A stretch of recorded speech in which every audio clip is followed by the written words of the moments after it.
আসসালামু আলাইকুম প্রিয় ভিউয়ার্স, কেমন আছেন সবাই? আজকে লাইভে চলে আসলাম। লাইভে আসার উদ্দেশ্য হচ্ছে একটাই, বাংলাদেশের মোবাইল কোম্পানিগুলা কীভাবে বাংলাদেশের জনগণের টাকা হাতিয়ে নিচ্ছে, কী কৌশল অবলম্বন করতেছে, সেটা শুনুন আজকের লাইভে।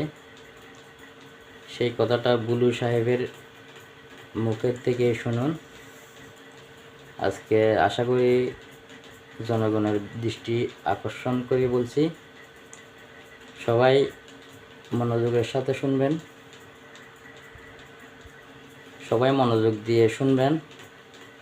আজকে এই বুলু সাহেবের কথাটা আজকে আপনারা খুব মনোযোগ সহকারে শুনবেন কি বলে, ঠিক আছে? বাংলাদেশের মোবাইল কোম্পানিগুলো কীভাবে বাংলাদেশের জনগণের টাকা হাতিয়ে নিচ্ছে।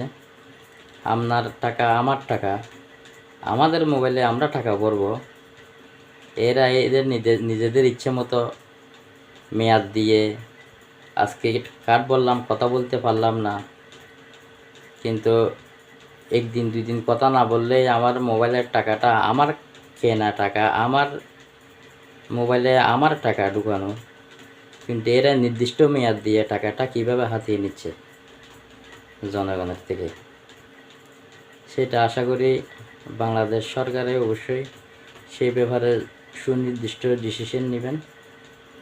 আজকে সারা বাংলাদেশের জনগণকে বলতেছি, সেটার ব্যাপারে সবাই আওয়াজ তুলুন, সবাই আজকে সেই মনোযোগ দিয়ে বুলু সাহেবের কথাগুলি শুনুন, সে কি বলে। আমি এটা বললাম যে ঘটনা আমি এটা দেখি। এখন প্রশ্ন আছে স্যার, এই যে আমি 4টা কার্ড নিয়ে আসছি বিভিন্ন কোম্পানির, যেখানে লেখা আছে 2 দিন মেয়াদ, 19 টাকায় 2 দিন মেয়াদ। এটা হচ্ছে বাংলা লিঙ্ক। এখন আছে 19 টাকায় আপনার 24 ঘন্টা মেয়াদ রবি, আর এয়ারটেল আছে 19 টাকায় 31 দিন 3 দিন মেয়াদ, আর গ্রামীণে 2 দিন মেয়াদ। আমার প্রশ্ন হচ্ছে, এই জিনিসগুলো কি স্যার পয়সা যায়? এটির মেয়াদ থাকবে কেন? আমার প্রশ্ন হচ্ছে, মানুষের টাকা আপনি মনে করেন আমরা যদি 20 কোটি লোক হই, যদি 20 টাকা করে ভরি, আর একদিন সবাই কথা বললাম না, কত হাজার কোটি টাকা এই কোম্পানি নিয়ে যাচ্ছে, সিস্টেমের মাধ্যমে নিয়ে যাচ্ছে। এর আগে আমি বলেছিলাম, একটা নিউজে দেখাইছে 17 মিলিয়ন ভিউ হয়েছে। ওদিন থেকে উচিত ছিল এই সিস্টেমটাকে বাংলাদেশে বন্ধ করে দেওয়া। আমি বারবার বলেছি, গরিব মানুষ ভিক্ষা করে, সে 20 টাকা ভরে। আপনি হয়তো জানেন না, আজকে বললাম সে তার মা মারা গেছে, বাপ মারা গেছে, সে কথা বললো না, তার মানে আমার টাকা চলে যাবে? হয় কেন? এই গ্রামীণ ফোন কোম্পানি বা অন্য কোনো কোম্পানি, এরা কারা? এরা আপনাদেরকে না জানে হাজার হাজার কোটি টাকা সিস্টেমের মাধ্যমে নিয়ে যাবে। এটা কিন্তু স্যার সহ্য করার মতো না। প্রথম প্রশ্ন হচ্ছে, এটাকে আজকের মিটিং এর পর থেকে কিছুক্ষণ পরের মতো আপনারা দিবেন, যাতে বাংলাদেশের কোন জনগণের একটি টাকা যাতে না যায়। এটা আমার দাবি। কত হাজার কোটি টাকা আপনি এই ব্যবসাটা আমাকে দেন, লাইসেন্সটা আমাকে দেন। আমার যে ব্যবসায়ী আছে 15 লক্ষ বাংলাদেশ, আমি কিন্তু লাইসেন্সদারি প্রতিষ্ঠান, আমরা এফবিসিসি এর মেম্বার। এই লাইসেন্সটা আমাকে দেন, আমি বাংলাদেশে ব্যবসা করি। এই টাকা আপনার সরকারি খাতে কত টাকা লাগে আমি দিব। এই কোম্পানিকে পাচার করার জন্য দিব না স্যার। এই কোম্পানির টাকা পাচার করে নিয়ে যাবে, এটা আমি দিতে রাজি না। কিন্তু আমাকে মেরে ফেলেন, কোনো আপত্তি নেই। সো এই টাকা পাচার করার কোনো সিস্টেম নাই স্যার। আরেকটা জিনিস আপনাকে বলবো স্যার, আপনি যেটা আজকে পেয়েছে, আমি ভাগ্যবান যে আপনি শুনবেন। আমরা যখন এই ব্যবসা শুরু করি 27 টাকা কমিশন ছিল, 27 টাকা। তার সরকারি কর্মকর্তা যিনি 2000 টাকা বেতন হয়েছে, তার বেতন এখন 20,000 টাকা। কিন্তু এখন কত স্যার? আমাদের কিন্তু সেই 27 টাকাই রাখছেন। আমাদের কি কমিশন বাড়বেন স্যার? আমার প্রশ্ন হচ্ছে, আপনারা অবশ্যই একটু কমিশনের ব্যাপার ব্যবস্থা করেন, যে যাদের কিন্তু ব্যবসা করে তারা, আমরা সবাই শিক্ষিত ছেলে স্যার, এখানে প্রায় 15 লক্ষ ব্যবসা করি।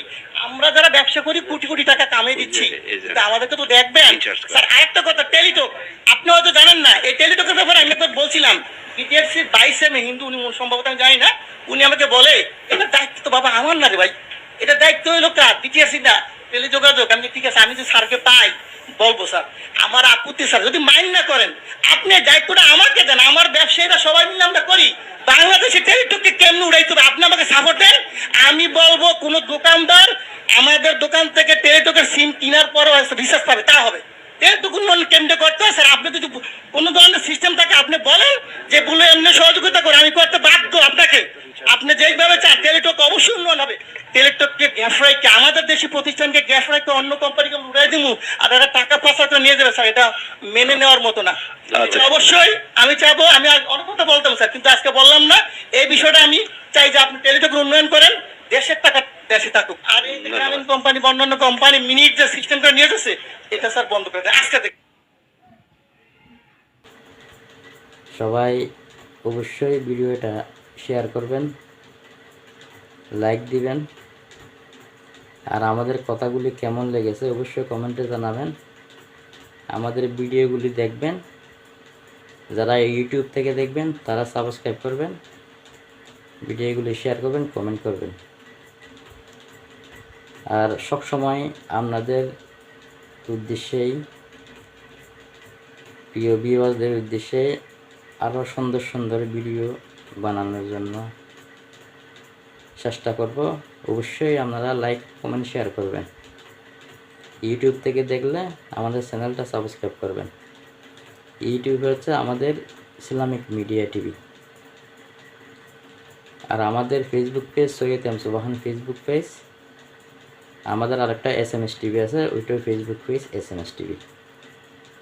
অবশ্যই আমাদের ভিডিওগুলি মনোযোগ সহকারে দেখবেন, শেয়ার করবেন, লাইক দিবেন, কমেন্ট করবেন।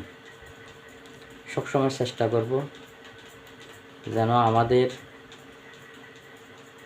সেই যে জন্য আমাদের ভিডিওগুলি বানানো, সেটার সঠিক মূল উদ্দেশ্যটা তুলে ধরার জন্য, যাতে আমার যেই উদ্দেশ্য নিয়ে ভিডিওগুলি বানানো, সেই উদ্দেশ্য সবসময় হাসিল করার চেষ্টা করব।